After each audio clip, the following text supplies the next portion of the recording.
Stop right there. Yeah, you.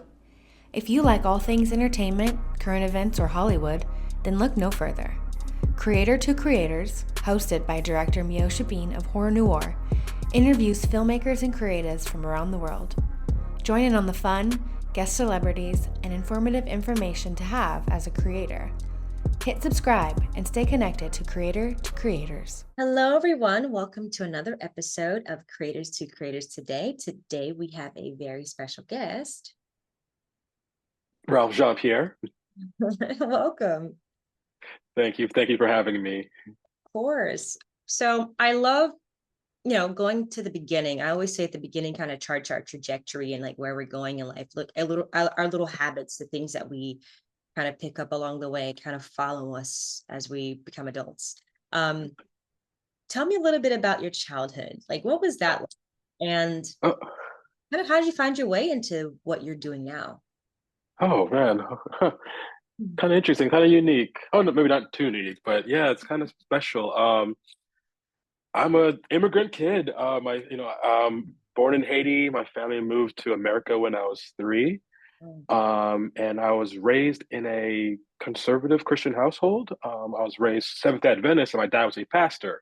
wow. So he was a pastor missionary, and we moved around a lot. So growing up, once we moved to America, every roughly 3 years, kind of moved around from New York to Boston, Orlando, Michigan, and eventually Maryland. So junior year in Maryland is kind of what got my introduction to filmmaking.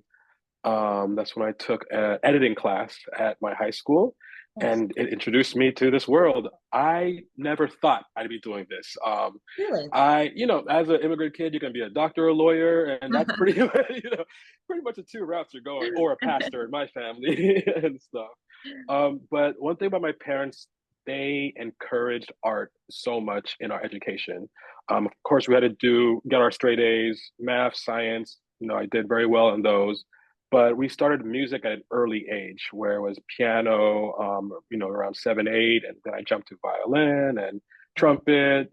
Um, and through all of that, I found my love of reading and music. So we didn't grow up going to the movie theaters or anything like that. So pretty much for my storytelling, it was books. And I found that at an early age, I enjoyed the serialized book, like Boxcar Kids, things that Okay. I didn't age myself there, but things that kept going. I didn't want just one story and it's done. I loved novels and serialized novels, and that kind of shows my reading with all my fantasy novels now. I need 3, 4 books that are this thick to or that are massive to read and stuff.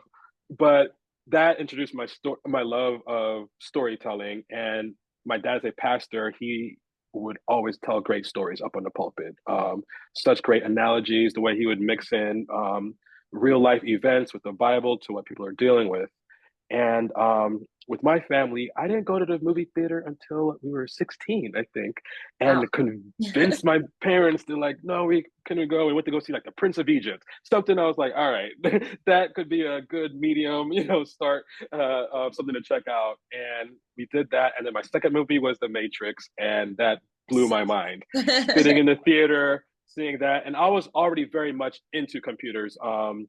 An 80s kid, I got into computers in sixth, seventh grade. So I was already programming in eighth grade, teaching college kids how to program and stuff like that. So when I saw this movie that took everything I loved from martial arts to, technology and everything into one, it completely blew my mind. And of course, my dad related it to the Bible with the story of Neo and Trinity and Morpheus. And he gave a sermon about that later on and Love stuff. that. But that, really started making me think about, wait, can I do this? And so in high school, I took that TV production class, and senior year, I was doing our class senior video presentation, and that was my thing. Pull out the camera, spent the whole year editing, preparing this video for our senior class. And by the time I entered college, I mastered in computer science and math, but then I minored in media production because I was living in Maryland, Washington, D.C. at the time, and I was going to be a computer programmer for the government. That's the track I wanted to go. But the bug for filmmaking was always in there, for editing, for video production was always in there.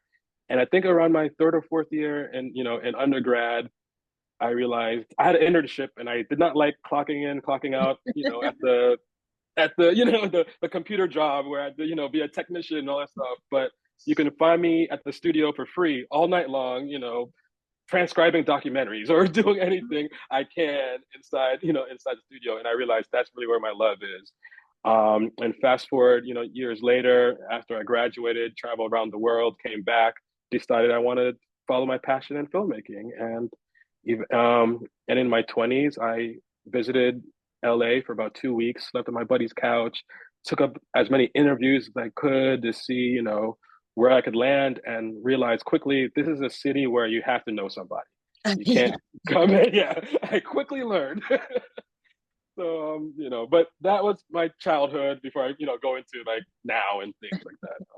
I mean, that's incredible though, that you just had like, and it seems like obviously, what I think, like when you love what you do, it's like you're gonna figure out a way to get it somehow. When it's the love is there, it's like it keeps pulling you back in.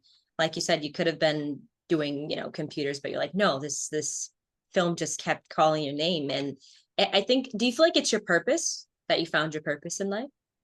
I do. I feel like I found my purpose in life in this.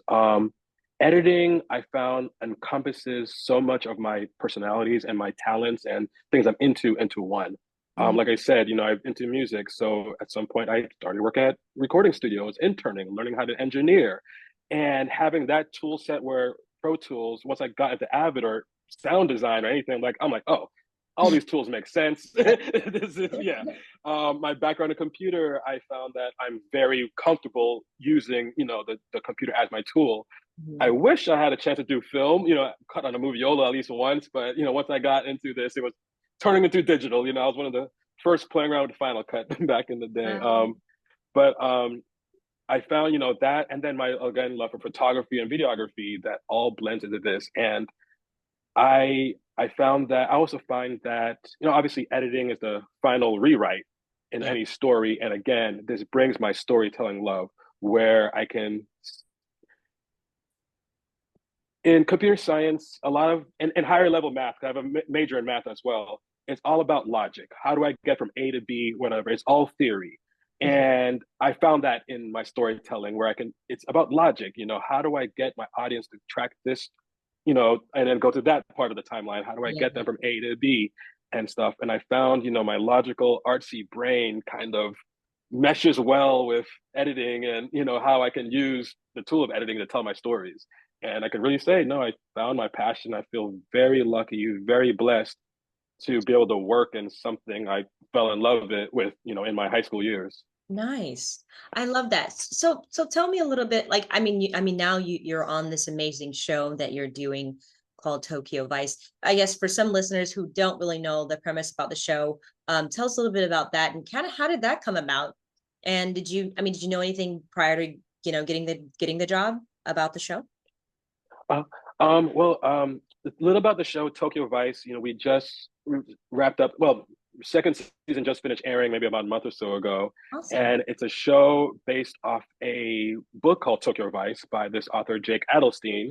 Nice. And pretty much our character Jake is an American who moved to Japan to work in one of their biggest newspaper firms there is, and as a foreigner working in a Japanese company that is pretty much not heard of. Right. So this was a big deal. So we're now tracking this character Jake as he deals with the crime beat, dealing with the yakuza and the dirty cops, and kind of you're seeing this whole underworld belly of Tokyo that you honestly don't really see in television.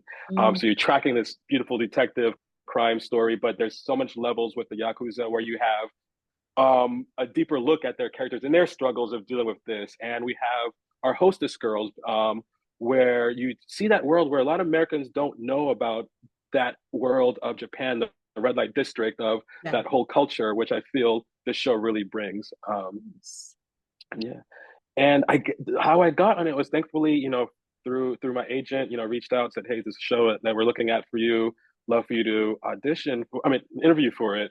And I remember vaguely hearing of the show, from season one, but with streaming and working, there was so much on TV. It's hard to keep up. Yeah, it's So hard. I was like, all right, I have an interview in 3 days. I binge watched in 2 nights. While working, like, and I from love it. episode 1, I was like, oh, directed by Michael Mann. Wait, Ken Watanabe. Oh, I'm Yeah, in. I just insane, right? in and stuff, and completely, soaked it up in 2 nights. And I felt my experience with Japanese culture really helped.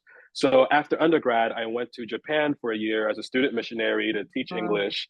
And being, a 22-year-old Haitian American boy with dreads in Japan, that was a major culture shock for I bet myself that and for was. them. Yeah. But it was life learning. I had to grow up a lot, learn to be alone, learn to experience new cultures. And being a foreigner there really opened my eyes to the culture and to myself. So watching the show, I found that I related to the characters a lot, and I could see, what they were feeling. So when I was interviewing with Brad Carpenter, the post producer, and Alan Poole, executive producer, I was able to relate, how I felt myself in the story, and I had this experience, and I had a basic understanding of the language, and I was immersed in the culture. So I feel that was one great leg up to get the job. And once started getting the dailies, it was it was great. That's amazing. I feel like that's so cool. I mean, that you got that job, and now you're on this amazing show. And I'm curious of when so I don't really know how that works, because I mean, I know a little bit about editing, but I don't really know the whole world about it. But like, I'm sure like the editing style from season 1 was different from season 2, or do you feel like, was there a different approach that you had to take when it came to season 2 and doing Yeah, that? yeah, no, we did have to change styles. For example, we had a new editorial crew for season Okay. 2, a new team of editors, and also a few new directors. We pretty much, only Alan and Joseph, the director I worked with for my 4 episodes, came from the previous season. Oh, So fortunately, we had Alan, start us off, who was a showrunner. It's his baby. He knows the show, so he yeah. can start the style, start the flow. But honestly, I like to take every episode, everything I do, I keep it contained I in a see. sense. Um, I have this weird thing where I love to watch what others do, but I Mhm. feel like sometimes it might influence my style or how I want to tell the story. Right. So of course I know the background, I know the story, I've read the script, I've watched the footage, I watched the previous episodes, but when I come and approach it, I like to take it my way in a sense. When I start with my dailies and then begin shaping it with my director and the producers. But we'll find that on our show, we were able to keep a lot of the movement and the energy from season 1. Okay. But in season 2, I felt we took it a little bit more cinematic and slowed it down a bit with the drama, which allowed you to really get in with the characters and really dive in into the emotions and what our characters are dealing with and feeling at the time. I love that. That's beautiful. I think that's so, I mean, the fact that, I gotta check out the show. I've seen some like clips here and there, but I just never, I'm more of like I'm in like, the horror genre, but I'm pretty sure it has, I'm sure, some scary elements to it. Nice. But I gotta check it out. I gotta check it out. It looks really, really amazing. No, definitely. And honestly, I think it's really one of those surprise hits. Well, I don't want to say surprise, but the feedback from season 2 to season 1 has been, amazing. Just read an article and just like how more people are watching it now and really getting into it. And I feel like it compares to like Sopranos, even like it's Wow. something where it will have some kind of like longevity and stuff. Mhm. It has elements of The Wire where you can see this. So there's a lot of great elements of a real neo noir crime drama set in late '90s Tokyo. Tokyo. That's so cool. That's so cool. Is there gonna be a season 3? We don't know yet. Hoping for, crossing fingers. We're all waiting. That would be amazing. That would be Yeah, amazing. that honestly that would be and stuff. But honestly, when you mentioned horror, my previous job was the horror show, Huh. Servant on Apple TV, Oh which my God, kind I of love led, that yeah. show. Oh yes, yeah. So I was there for about 3 seasons. Nice. Season 2, I came in as an assistant editor. 1 month before the pandemic. So literally, I moved to Philadelphia from LA, and settled in February. 1 month in, oh, there's a pandemic. We got to shut down for 2 weeks. And y'all stick around for a bit. It's like, oh yeah, sure, we'll hang out. 2 weeks turned into 2 months. 2 months turned into Right. 2 years, and so forth. But honestly, getting that chance to work with M. Night and his, Blinding Edge production team and all of them was godsend. It was the blessing in the pandemic, in a Yeah, sense, where it forced us now editors to have more of an intimate role where we're right. locked in, with him Yeah, and the team to create the show. And I was very fortunate in season 3 to get bumped up from assistant to editor. So nice. Knight was the first one to give me my chance, in the television industry to become an editor. And I'm, always thankful for him for that. And was able to edit 2 episodes in season 3, and they brought me back in season 4, where I got to cut 4 and the finale and Nice. stuff. So, and all of that was able to lead into Tokyo Vice, because once I left LA, it was on the East Coast. I had Yeah. a child, and I'm like, Oh, well, I need to be the East Coast for my yeah. little one. And the Yeah. Tokyo Vice ended up working out perfectly since they're based in New York, and I was able to stay out here. I So, love that. That's yeah. beautiful. I was that's incredible. Like that you go from servant to this. And I'm curious, how difficult is it? I'm sure everyone, like any path you take can be, there's going to be ups and downs in it. How difficult is it, as far as like, is it pretty competitive there? I mean, because I'm sure there's a lot of editors out there. How do you set yourself apart as far as like, like keep working? Oh man, you're so right. How there's a lot of editors out here, and LA is the hub. That's why I moved there. It is the hub, and it's back to you can't get a job unless you know somebody. So Right. honestly, it really was networking. What I had to put my foot down. I had to put my foot up to the ground Yeah. and talk to everyone, meet everyone, and do a little bit of everything. I Hmm. remember the types of things I've edited. I've done a little bit of everything just to introduce and meet free things. Do a little mix here or something there and stuff. But I would always try to keep myself busy to get different types of content and to network. Yeah. And one thing that helped me in my networking in LA was I was introduced to AFI Conservatory, Hmm. and there's a DP that he took me under his wing, Tommy Maddox, Upshaw, amazing DP, and he's like, hey, you should check out AFI. I went there, graduated, and it really helped my career, especially as a person of color, where we don't have a lot of major connection or exposure, or easy connections to the major Sure. industry. So I went, applied, got in, and they only accept 14 editors a year, and fortunately, Wow. I was one of the 4, and you end up becoming good friends with the editors. Like we literally talk Incredible. every day. I graduated 10 plus years ago, and I literally just spoke to one yesterday and and today of the editors from our year. But from that, it really helped build our network, and you build friends. And from there, everyone started sharing jobs once we graduated. I think my first job was a digital media job, for YouTube network, Oh, editing wow. teen girl videos and stuff. But that led to the next job and the next job, the next job. So for me, I found that not burning bridges, Right. working hard, and honestly, I will meet my deadlines, and meeting those deadlines. And if you do have a mistake, own up to it. Yeah. Own up to it. But the biggest thing I learned from a mentor of mine was don't burn those bridges. And if you have an issue at a job, you find it's hard. Imagine it's 6 months, 9 months. Yes. Yeah. Burn through it and stuff. You don't have to come back if they invite you to the next, the next thing. But go So through true. it, and of course, don't be abused. Of course, we have. I'm not saying Yeah. to take abuse, but no, honestly, it's a hard industry, and there are 100 people right behind you, Yeah. ready, waiting for that opportunity. So I found that proving myself through my work ethic, what I bring to the table really has kept me in the running and kept me working throughout these years. I'm curious, like I feel like everyone has to have, well, especially in what we're doing creatively in the creative field, because like I said, there's so many people that are waiting for the opportunity, like, if you don't take that Mhm. job. So it is about opportunity and who you know. But like, at the end of the day, like what, like, what keeps you going to in this business sometimes when you're at your lowest point? Mm.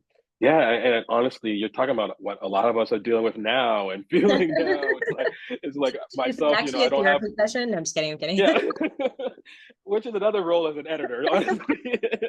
You know, you do run as a therapist with everyone on your couch behind Right. you and stuff. But yeah, it's honestly, I think it has to be the passion and the joy Mhm. for it. Honestly, myself, colleagues, friends who are, you know, right now waiting for the contraction to, you know, stop or for jobs to open up again. Everyone on that same matter was like, but we love this. We love our job. We love what we do. We love this passion. And that's honestly what keeps me going. A lot of us are doing side work. When I'm reading articles how execs are doing Uber Eats, I'm like, well, got to make the cash somehow in Yeah, I mean, between. And so you got to do what you got to do. And honestly, now being a father, it's like, oh, I'm definitely doing it for my kid. I got to yeah, keep my child fed and stuff. definitely. But yeah, it's honestly it's the passion. And what I found now is during this down period was, all right, what can I do for myself?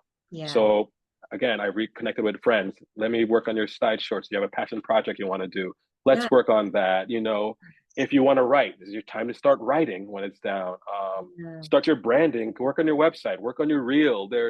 And now I'm in a new city where I'm here in New Haven, Connecticut. Right. So I'm trying to get involved in the city, going on events and taking photos and just being involved and volunteering my tools and crafts to the local community and stuff. Yeah, So I found during the down period, you're gonna have to dig deep and kind of search and find yourself again.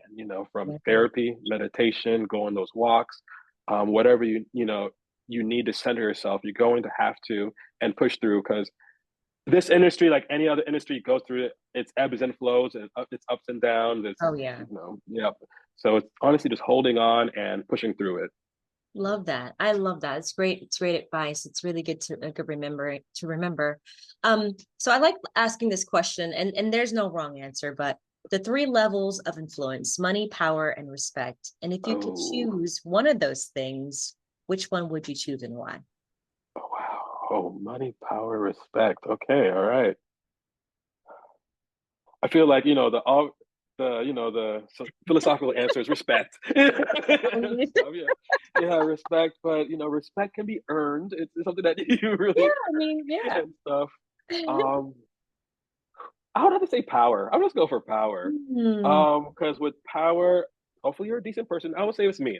I generally find myself a decent person, and I'm not gonna manipulate it with my for power. sure. But with, with the power I can receive, I can attract the financiers, I Yeah, can attract VCs and the money, which right. will help me create projects, create stories and stuff. And hopefully from the stories and my work ethic and the people I work with, they learn to respect me and that respect Right. grows through that. It's a great answer. But yeah, I might have to go with power on this one. I like that. I like that. It's a great answer. Um, That's a great question. I might have to start doing that for icebreakers with people. it's like, Yeah. I mean, I don't think there's any wrong answer, but a lot of people like to choose respect, which I get. I Nice. understand, Yeah. but like, let's be honest. What would we actually choose? You We say know? money or power. Yeah, that's like, um, no, I love that. It's a great answer. And not many people say power, so I respect that a lot actually, because I think people automatically assume like if you want power, you seek power, that means you're gonna like abuse it or you're a bad person or I don't really necessarily think power corrupts you. I think if you're either I think what money does is highlights what you already are, you know. So if you're already a douchebag, you're just gonna be an even bigger douchebag. Exactly. Yeah. Yeah. If you're you're a jerk assistant manager, you'll be a jerk CEO. Just that's it. Yeah. Yeah. Absolutely. So what advice would you give to to artists or people out there that are trying to get into this business, and don't really know what to do or how to go about it? Oh, well, for me, I could speak as an editor. I'll speak as an editor. And a bit I know about other production.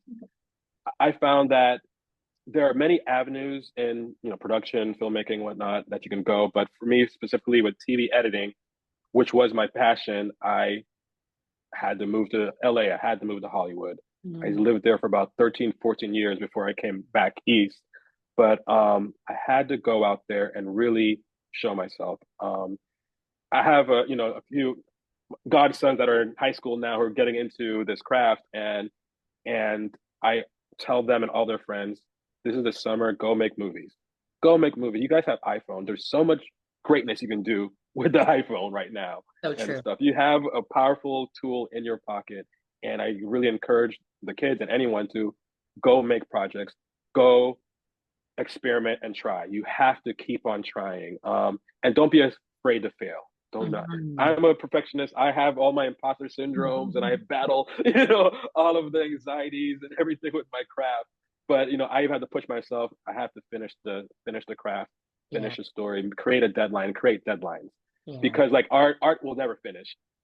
All these movies would never be done unless the studio's like, all right, the movie's being Right. released, and next week it's done. And stuff. 100%. Yeah, and things. So I would say for anyone getting to this is find their passion and also your niche. Mhm. Honestly, when I got into LA, I was into cinematography and editing, Okay. and I wasn't sure which way I wanted to go. I did both. I had a camera. I could do all that, but I learned and heard from a mentor was are are they going to hire me to direct the movie, shoot the movie, and edit the movie at the same time? Right. Not necessarily, unless I'm like some Nolan. Not Unless you're necessarily. Tyler So Perry. I'm just kidding. yeah, yeah, no worries. And acting and anyways. But it was like I had to find my passion. So what I did was I shadowed cinematographers. I Nice. saw what they did. Asked to be around them. Then same thing with editors. Saw what they did, and I found my heart and my skill set really went more towards editing, and I was able to push for that. And once I found that my niche and what I was good at, I was able to become a master of that craft where I am now able to collaborate and bring my expertise to other filmmakers. I love And speaking of collaboration, that is the biggest thing that filmmakers we have to learn to do and deal with is collaborate with writers, other cinematographers, other directors, because even with egos, all of us have a little bit of ego. We've been doing this forever. We won that award, we won that film You're right, fest, right. etc. And things like got accepted to that school or Right. whatever. But we're gonna have to learn to collaborate to create a project because everyone has their expertise, and it's beautiful when everyone can come together in synergy and create something. So I'd Absolutely. really suggest push for it, learn to collaborate, find your craft, and don't be afraid to jump in the deep end. If you have to move to New York, Atlanta, Louisiana, Texas, or even you have to stay in your hometown, jump in the deep end and go for it 110%, 110%. I love that. Do you feel like the industry is changing for the better when it comes to editors and just like people that are like creatives? Do you feel like they're creating more opportunity? Because like, there's a as a female, as a woman, filmmaker, DP, director, all the things, entrepreneur. Um, I always find that, the biggest thing I hear a lot of people say over, and being in the, almost 20 years now, they say like you have to just create your own opportunities because, obviously the phone's not always going to ring. So you have to Yeah. open, you have to do it yourself. But do you feel like now, 2024, and now that, the March in the SAG after all that we were going through, that whole situation with everyone's picketing and saying like we want, we need money and demands and our expertise as artists. Do you feel like it's changing for the better? Do you feel like Hollywood is gonna continue to create more opportunities, or do you feel like, I don't know? Oh, it's tough. The optimist and the pessimist in me are both battling with the I answer. know, right? It's like It's like I want things to be better yeah, and things. yeah. It's interesting. I entered this industry roughly around 2013, 14, when I first joined the union in my first television gig, and I felt like that was an influx where network was slightly phasing out and streaming was really, really coming in. Mhm. And there was so much content over these last 10 years or so, and I did feel it gave so many people much more opportunities than there might have been before. um However, now, when we're realizing the streaming model is broken and now our business mommy and daddies aren't making money anymore, where does that leave us? And that leaves us to finding our lanes, finding what do we do? Like for myself, I'm like, wow, I'm really beholden upon certain creators to get me a job, for Yeah. me to have my livelihood. And I find myself now not comfortable with that. And okay, Right. so how do I create for myself? What do I need to do to be a creator myself? So it's tough in this time. I feel like the opportunities are there, but I don't think currently right now, I don't think that it'll be as flourishing as it was the last few years. I think we're Mhm. in a little weird dip area where everyone's kind of trying to figure it out and stuff. And honestly, I hope that we can get back onto that ramp and get into quality filmmaking, because there's an opportunity for so many young filmmakers out there Yeah. to to learn and to grow, and I don't want them to miss out on these opportunities. Yeah. Yeah, I hope that answered that question a Does bit. it does. Thank you. No, it's a great answer. Where can people find you on social media to find what you're doing and all that you have going on? Oh, okay. I guess most of my social Instagram is R Jean-Pierre, RJeanPierre, or can just go to ralphedits.com and everything's on there. I love it. Yeah. I love it. It was a pleasure talking to you. Thank you so much for coming on. This was lovely. Thank you so much for having me. This was great. Thank you. Definitely have to come back on in the future. Oh, awesome. Anytime. And let's talk horror stories.